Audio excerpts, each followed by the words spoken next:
आणि बुलेटिनच्या सुरुवातीलाच महत्त्वाची बातमी, संघाच्या कार्यालयावरती वंचितचा आक्रोश मोर्चा निघणार आहे। या मोर्चाला पोलिसांनी परवानगी नाकारलेली आहे। मात्र छत्रपती संभाजीनगरमध्ये पोलिसांची एक प्रकारची नाकेबंदी पाहायला मिळते। पोलिसांनी वंचितच्या अनेक पदाधिकाऱ्यांना नोटीसही पाठवलेल्या आहेत। मात्र या नोटीसांनंतरही पदाधिकारी या मोर्चा काढण्यावरती ठाम आहेत। ही सगळी दृश्य आपण बघतोय।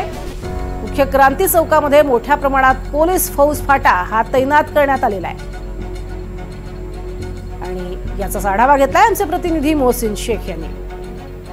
छत्रपती संभाजीनगरमध्ये आज वंचितच्या वतीने आरएसएस म्हणजे संघाच्या कार्यालयावर मोर्चा काढला जाणार आहे। त्या पार्श्वभूमीवर बाबा पेट्रोल पंपवर असलेल्या याच संघाच्या कार्यालयाबरोबर बाहेर आपण बघतोय की मोठा असा पोलिसांचा बंदोबस्त पाहायला मिळतो। वाहतूक पोलीस असेल, स्थानिक पोलीस असेल, या ठिकाणी मोठा बंदोबस्त लावण्यात आलेला आहे। स्वतः एसीपी या ठिकाणी पोहोचलेले आहे आणि त्यांच्याकडून देखील हा सगळा बंदोबस्ताचा आढावा घेतला जातो। क्रांती चौकातून हा सगळा मोर्चा काढला जाणार आहे आणि अशा पद्धतीने सगळा पोहोचणार।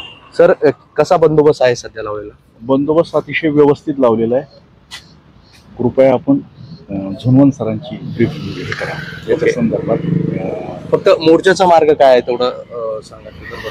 मोर्चाला मार्गच नाही, मोर्चाला परवानगी नाकारण्यात आलेली आहे। ओके, नक्कीच पोलिसांकडून हे देखील या सगळ्या मोर्चाची परवानगी जी आहे तर नाकारण्यात आलेली आहे आणि त्या सगळ्या पार्श्वभूमीवर मात्र वंचित बहुजन आघाडी जी आहे तर आपल्या मोर्चावर ठाम आहे आणि त्या पार्श्वभूमीवर पोलिसांचा मोठा बंदोबस्त आपल्याला संघाच्या कार्यालयाबाहेर पाहायला मिळतोय।